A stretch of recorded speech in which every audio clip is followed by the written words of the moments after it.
Welcome, everyone, to the Nerd Journey Podcast, episode number 142.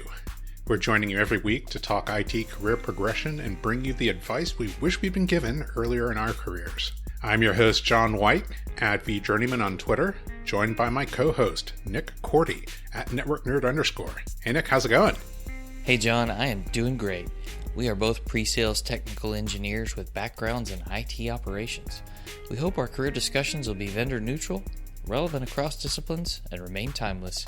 If you're enjoying our content, please drop us a positive review on Apple Podcasts or wherever you subscribe. And if you want to get in touch with us, tweet or DM at Nerd Journey. Ultimately, we're just two nerds on a journey. A journey to virtual enlightenment. So let's take a trip. Awesome, Nick. Today is part 2 of our discussion of Deep Work by Cal Newport. I just want to remind everybody who hasn't listened to part 1, go ahead and check out episode number 141, where we discuss the first section of the book, which is kind of the why you should consider deep work. What's the advantage of deep work? Don't want to go over that again, but I think you said earlier on that you remembered where this book actually came from, how it came into our lives. Yes. So 2 avenues. One of them was through Josh Duffney. Absolutely valid, right? He mentioned that on one of his episodes. But if you remember the book goals episode we did, it was one of my book goals. And I think I ended up getting there because I read Moonwalking with Einstein and The Art of Learning by Josh Waitzkin, and it was just kind of categorized in those books in the recommended for you section, or books like this. So I definitely read Deep Work sometime close to the time that Josh was on the show, but it was already on the list. And so when you suggested, I started reading it again, and of course what happens, you get even more out of it the second time. Of course. That's awesome to hear how we came to it. Like, I mean, we were both reading kind of like performance-based books, right? And that's still like one of those things that we're constantly revisiting. So it's cool to hear the process that it came into our lives. I just want to summarize or give Cal Newport's definition of deep work again. Deep work is professional activities performed in a state of distraction-free concentration that pushes your cognitive capabilities to the limit. These efforts create new value, improve your skill, and are hard to replicate. And on the flip side, shallow work is non-cognitively demanding tasks that are often done while distracted, which are easy to replicate and do not hold a lot of value in the world. You know, I think just an update to how we're going to go about doing this. We originally thought that we'd cover all of part 2, which is the rules, in this episode, but we found that we had, a lot more to say. We didn't want to gloss over all the different practical guides to implementing deep work that Cal Newport wrote. And the actual implementation of deep work seemed pretty important. So we're going to do an episode covering Rule 1, and then we think another episode covering Rules 2 and 3, and then another one on Rule 4, the conclusion. Rule 4 and the conclusion of the book, and our overall thoughts. So instead of doing one episode, I think we're going to expand this into 3 episodes, very much in the style of, movies who want to stretch out all the revenue of doing additional movies, right? Right, and all that revenue we're getting to do it. Exactly. But this is in the spirit of giving the career advice we wish we'd been given earlier, and diving into some of these practical tips was actually quite fascinating to think about. So we hope that the deep dive will help you really consider if these things apply to you and maybe how to apply some of them. Yeah, absolutely. And I think this will probably be an episode that, a series of episodes that we refer back to, pretty frequently.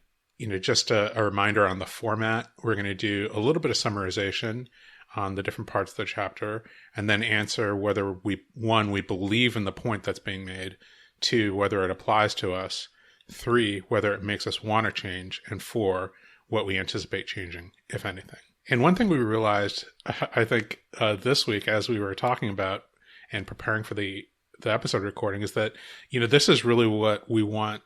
Like, we're trying to model how we're going to try to read books that have like a huge impact from now on. That is, we might listen to an audiobook and go, whoa, that was, really great. I need to kind of go back and revisit, the written form, mark it up, make highlights, take notes, summarize big points, record our reactions, and then record what we're going to try to change in our lives as a result of, coming across the big ideas of the book. Which is not to say we're going to record, episodes like this on every single book that we read, but, the ones that are relevant to the topic of the podcast, career advice, I think maybe we will add that in a little bit more. That track with you, Nick? Works for me. Awesome. Okay, so let's get to the actual content of Deep Work, Part 2, the rules. And this is more of a practical guide for implementing how to accomplish deep work. So Rule 1, that's what we're covering this week. Rule 1 is work deeply. I'm shocked. Yeah, very general statement, right? That's not a practical rule. So this rule gets broken up into points and subpoints and subpoints, which is probably not a surprise for something which is so on its face very, very general. The opening of the book kind of talked about how business workspaces are almost like designed to keep you distracted, and an example of a conceptual architectural design which would be designed to do almost exclusively deep work. So ideally, we'd all have access to workplaces purpose designed to help us maximize, that ability to do deep work. But unfortunately, we live in a world with open offices, when we're back in offices, pressure to live highly connected lives, responding to text messages, responding to emails right away, responding to chats, Slack messages, whatever. All those things that lead to distraction from what we're actually trying to do if we're trying to focus on deep work. So if you, read the first part of deep work and were convinced to do, rededicate your life towards doing deep work, or you just listened to, the previous episode of this podcast and got convinced, this quote probably applies to you. You're a disciple of depth in a shallow world, unfortunately. The first section, or subpoint here is to decide on your depth philosophy. So remember, this is how to work deeply, right? How to practically apply the goal or the rule of working deeply. So this section is kind of divided up into 4 points. The kind of taxonomy of depth philosophies, which are a monastic philosophy, a bimodal philosophy, a rhythmic philosophy, and a journalistic philosophy. So let's talk about what each one of those actually means. The monastic philosophy involves radically removing or minimizing the distractions that would take you away from doing deep work. And the examples that he gave are kind of people who moved away from society, almost like a, Walden model of, building almost a completely separate building that's difficult to get to and nobody can reach you there, and spending, most of your life in that space doing your deep work. That probably doesn't apply to many of us. Like, not many of us are actually going to do that. But it is an interesting, point to make, which is this is one way of doing deep work. The second is the bimodal philosophy of deep work scheduling, right? The practitioners of the bimodal philosophy divide their time between a period of monastic-like, deeply focused work and a period of engagement without a priority on that focus, their primary focus. So those time periods are generally up to the individual, but, probably don't divide below the length of a single day, right? So the shortest period of time that you're probably going to see somebody practice bimodal deep work scheduling is one day on, one day, one day doing deep work and then one day not doing deep work. But, he gave examples of, college professors who might schedule all of their teaching responsibilities in one semester and all of their, committee work in that same semester, and then taking, one or more semesters, then doing focusing exclusively on their research and not actually reachable by almost anybody. The next philosophy is the rhythmic philosophy. And the practitioners of the rhythmic philosophy employ ritual to spend a certain amount of time or a certain specific time of every day engaged in deep work. And then they try to remove the friction of engaging that deep work by deciding ahead of time, like that time block is dedicated to that deep work. And then what time, implicitly is not.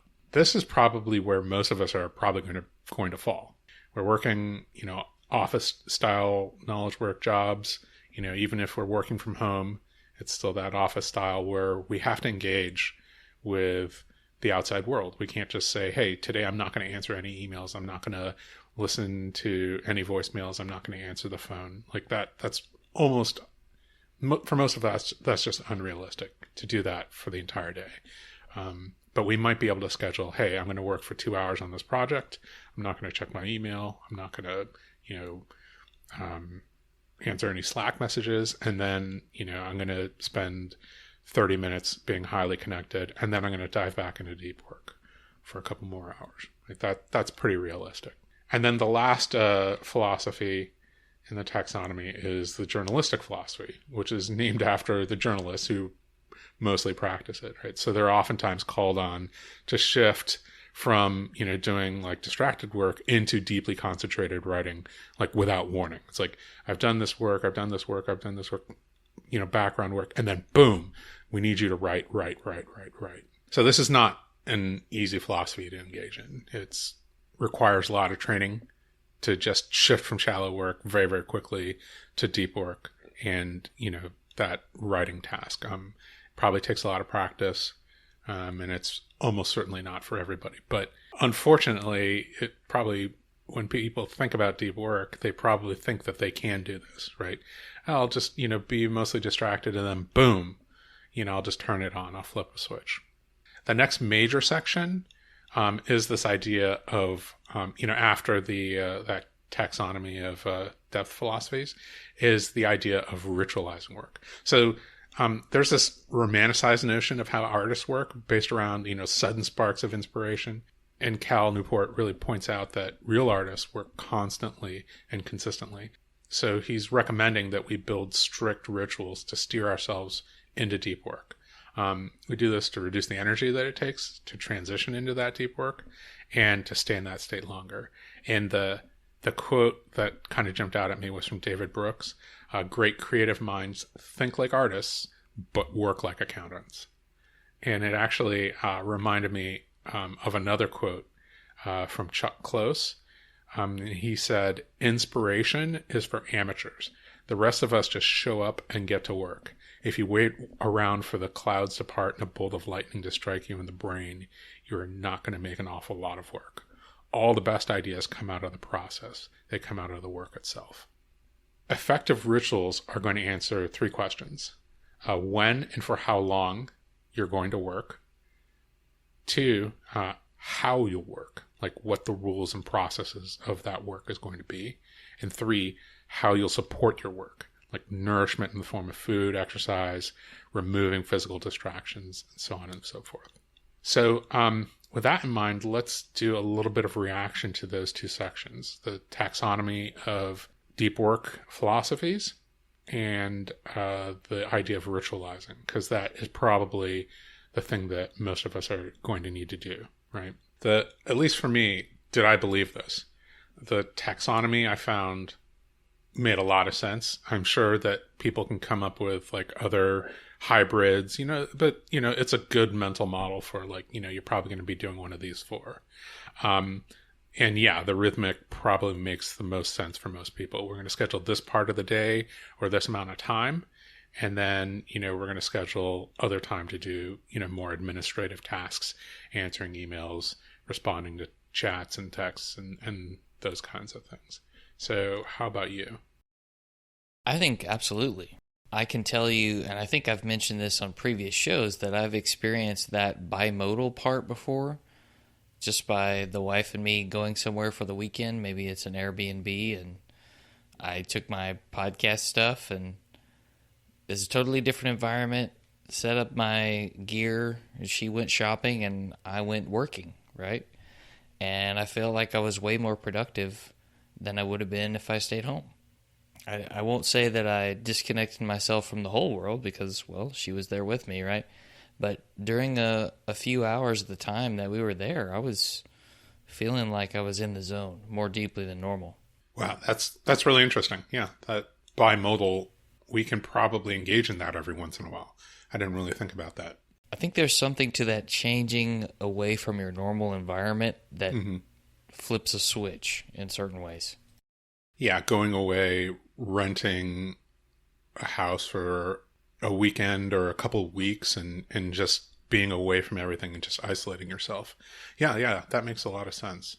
I think maybe the only thing is that that doesn't mean that we can be totally distracted Exactly. the rest of the time. But if we want to make like that kind of special effort, scheduling that bimodal time or that time away, like that makes a lot of sense. All right, so does it apply to me? I think we kind of both answered that as yes, right? Yep. Does it make me want to change my behavior? I mean, again, for me, this was an easy yes.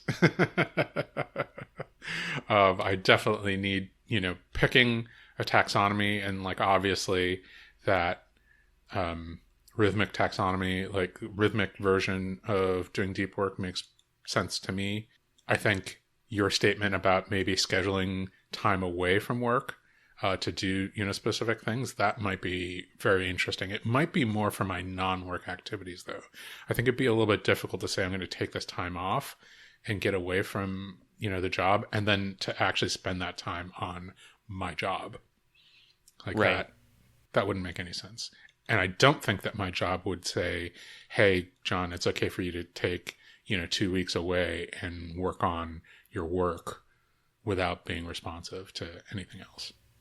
Right. You know that oftentimes vacation is a time for me to work on nerd journey things. So it just happens.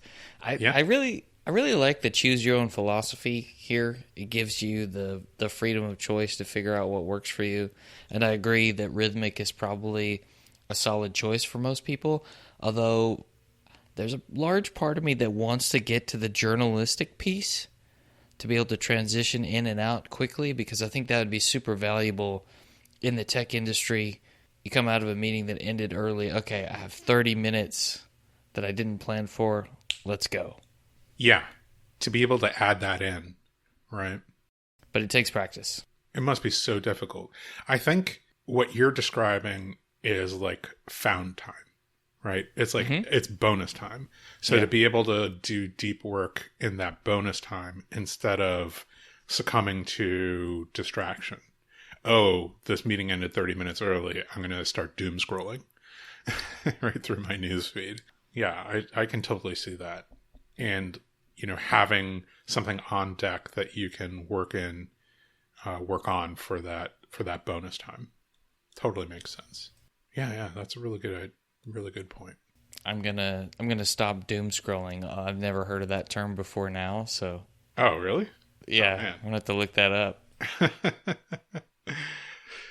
Okay, what will I change to align myself with these ideas? For me, it's going to be scheduling that time, and then working regardless of whether I'm feeling inspired to work, whether I feel like the work that I'm doing is quality work. Like it's just, you have to just keep on doing it. Like that was that idea of ritual in, timed work instead of like, waiting for inspiration to strike. It's like, you get to work and you do it and then you edit later, right? Like maybe there's a bunch of what you do that's, that doesn't meet your standard, but it's a little bit easier to pare away bad work than it is to just, twiddle your thumbs until like you suddenly something, the stars align and magically start doing good work, right? So I think like that's a really, really big deal for me. Doing that kind of time scheduling, I think that makes a lot of sense. Just being really strict about that, at the beginning, or at least strict with the ritual of scheduling that time, saying this time is, very clearly for this. I found, interestingly enough, like my calendar app on my phone, I happen to be using an Android phone, but the Google Calendar app lets you create goals, and then it'll automatically, like you say, I have this goal, this is the amount of time I want to spend on this goal and how often I want to spend it. And then it will automatically add that to your calendar. It'll just find holes in your calendar. Now, I happen to be using, Google, Google's calendar app at work and in my personal life too. So, or at least on my phone. So adding, having it automatically schedule 2-hour blocks in the morning or 1-hour block in the morning and then an additional 1-hour block in the afternoon is really easy. So I added that, and so now it automatically schedules, just finds 1 hour. And if I schedule over that hour, it automatically reschedules it to a different block, which is pretty cool. So if you are using Android for your work, or you can interact with your work calendar with the Android calendar app, that's a little tip from me. Very nice. I think for me, it's all about practice. I need to engage in the practice of deep work more. The other day, I wrote down a list of all the things that I needed to do, and I tried to put them in the proper order for the block of time I was going to do this in, so that I wouldn't have to decide what to do first. And it definitely helped. And ever since I started reading The Practice, since I read The Practice by Seth Godin, it's made me want to write more, blog more. And I think deep work is the way to be able to do some of those things. I mean, I have managed to, for a number of weeks now, after I work out on Saturday morning, I go and I write 1 or 2 blog posts for my daughter's blog, that I'll eventually give to her when she's older. So I can say that I've been able to structure that time and accomplish that. And it's a habit now. So it's part of building the habit. Yeah. That's really interesting. I didn't even think about doing something like that. It also makes me want to read more Seth Godin. I kind of put him in the box of like marketer and not productivity type person. But it makes sense that he has more than one type of book in him. I also like the idea of like trying to figure out ahead of time like what it is that you should be working on, so there's no decision to make. That reminds me a lot of David Rock's ideas in Your Brain at Work. That's a task in and of itself, is to decide what to work on. So take away the friction of doing that. And just one last thing on the journalistic approach. It makes me think back to Brianna Blase's episode 121, where she talked about being in journalism and you have these tight deadlines. You have to produce work or it doesn't get in the news like it's supposed to, or in whatever is being published. There is no writer's block. Like, you can't afford to not have something ship. Right. Just right. Nice. Okay. So the next section, the next points that we're going to cover, 2 points. The first is make grand gestures. The grand gesture involves making a significant financial or physical investment in an environmental change to make deep work possible, obligating ourselves to the task. Actually, this makes me think that your weekends away fit more into this category. Although, I don't know. Maybe if it's one time, it's a grand gesture. And if it's regular, then it's, bimodal. I don't know. Yeah. Probably the former, at least for now. Mm-hmm. I mean, I might have to get somebody to fund the latter. Yeah. I don't have that kind of cash, man. If only. But maybe even just go into Starbucks for 30 minutes if you can sit outside and not be distracted by people coming in and out. Maybe that's a way to do it. Or working in a park. Yeah. Someplace where there's less foot traffic, just away, right? Maybe even in nature outside. I say this as somebody who lives in California, so I just automatically assume that people can walk outside and be fine working. That's probably not true for everybody, but maybe a library, maybe that would be a good spot. That's usually quiet and distraction free. Of course, during COVID, are libraries even open? I don't even know. I think it depends on where you are. Yeah. Cal Newport in his Deep Questions blog, podcast. He started a podcast during the pandemic.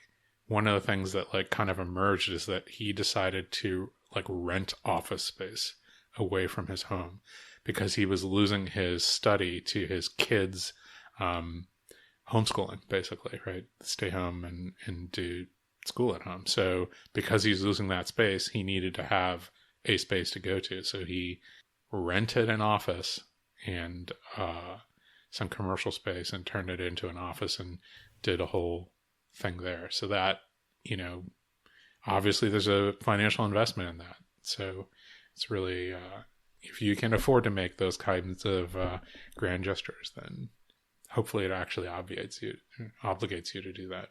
The second point here, it was actually a pretty long section, but I have a very short summary. Collaboration can be a good tactic, but it should still involve structure to protect concentration and to minimize distraction. And the examples that Cal Newport gave here were Bell Labs and MIT, like a specific building at MIT. It was really interesting too, because I think what he was getting at was that a lot of businesses have learned like the wrong lesson from these specific institutions, which was, hey, just having people like able to interact with each other leads to good things, good outcomes. But specifically at Bell Labs and MIT, what they actually had were areas where people could concentrate and then kind of almost structured socializing time where everybody came together to cafeterias or break areas or things where they would eat meals in close to each other, and then would potentially collide with each other and then engage in conversations, and then kind of these collaborations would spring up as a result. So these things still protected like these offices and deep concentration and deep work areas. But then those collisions were interesting too. But what in modern business we've learned from that is, oh, hey, we'll just put everybody in one room without any way to keep, people from being distracted, and then just say, oh yeah, the collisions, that was what was important, not any of the concentration. Hopefully there's food in the room and some coffee maybe. Yeah, that doesn't help. That's even more distracting, right? So do I believe this? The first question. So, I mean, yes, I understand it.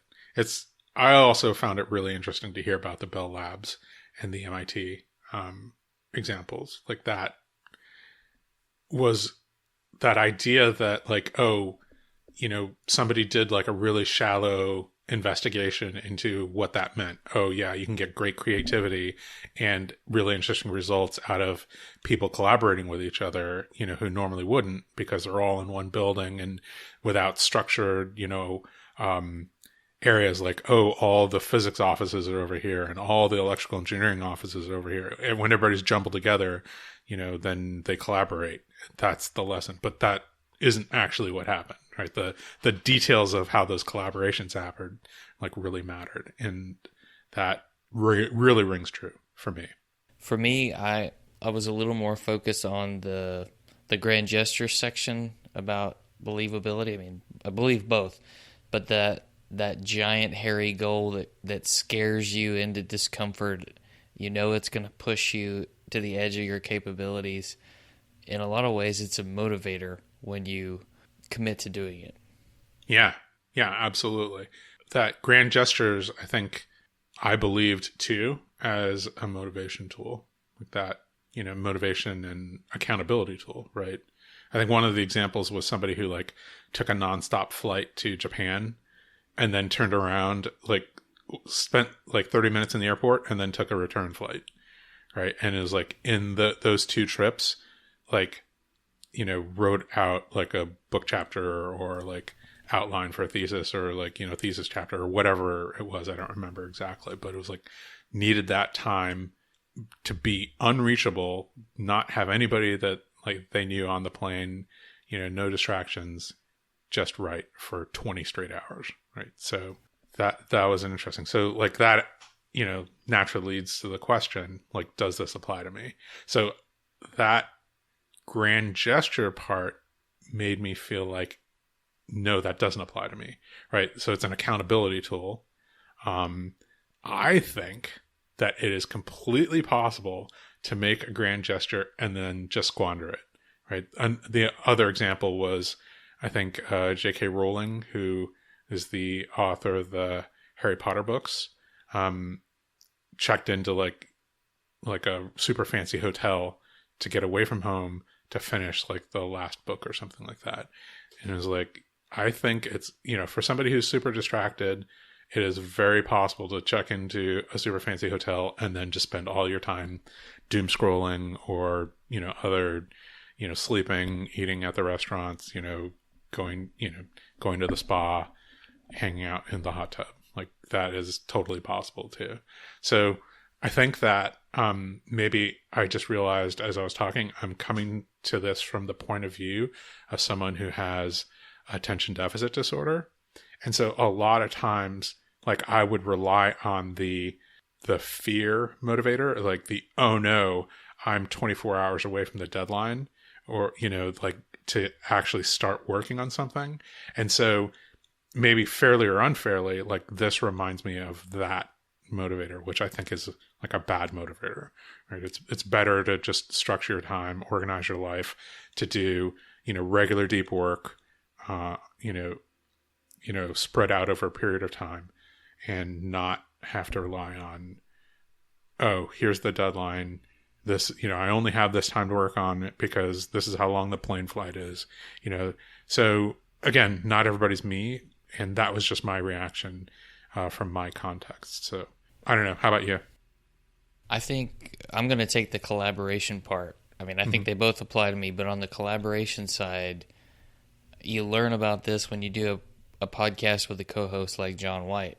I've said it before, riffing back and forth with John gives me time to think of something hopefully insightful to say, whereas me just monologuing is not, I don't get that. It's the collaboration itself that we structure into the show, whether purposefully or kind of accidentally, that really helps maybe those deep insights come out better than they would if one of us was doing it alone.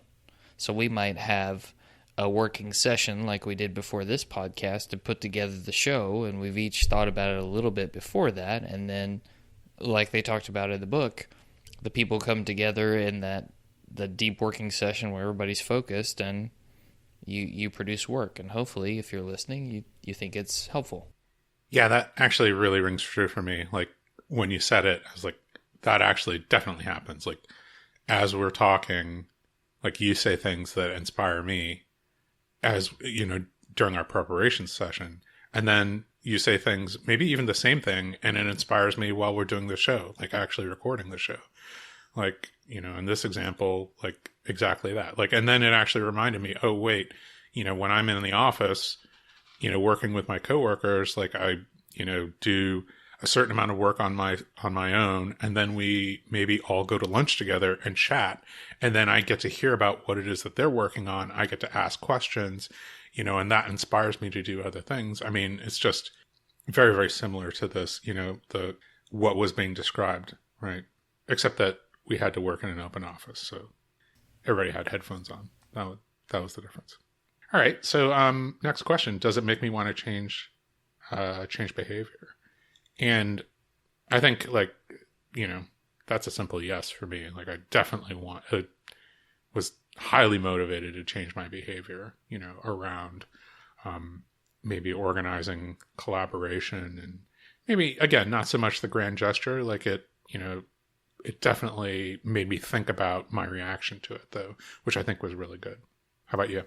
I would say yes, it does. I know that I've set some goals here and there, but I don't know that I've really approached them from the deep work mindset until recently reading this again. So I need to work on that. Yeah. Okay. So yeah, last question here. What will I change to align myself with this idea? And I think I said it, scheduling collaboration time with colleagues in a more structured way, to bring other people's views into my work, if we're working on the same thing or working on similar things, like I want their feedback. I want to know how they're thinking about something. Just, because of what you pointed out, we're both working on the same thing, prepping for the show, and to hear your points of view on some of these things, they're different from mine. Like, you come from a different context and a different background. So you're shining a light on different parts, of the topic, which are, critically important to me. Like, you have insights that I don't, and, hopefully vice versa. And vice versa, yeah. Yeah. So, that is just magnifies the value of the entire process for me. 100%. I think the structuring is what I'm taking away from this as something that makes things easier, including decisions on what you will and won't do. Thinking back to Josh Duffney again, episode 123, he talked about deciding not to decide, saying that he wanted to write a book, and because he had that goal, he would automatically say no to any special freelance work. And so in light of the grand gesture, right, if you have this big, hairy thing you want to achieve, like maybe somebody who's going after a big certification, CCIE, VCDX, other things you're going to have to say no to, but you can make it easy on yourself. Yeah. So the goal as like a clarifying big gesture, right? Yeah. Like, totally understand that. So, Nick, I think that's the end of that point in the section. And I'm looking at the time. We've already recorded 40 minutes. And it feels like maybe we should change the plan again, right? I think Rule 1 has so much stuff in it, so many points and subpoints, that we probably need to do 2 episodes on Rule 1. So let's maybe stop there. What do you think? That works for me. Well, anything else pop in your mind, just before we exit and move on to the next part, or the rest of our lives?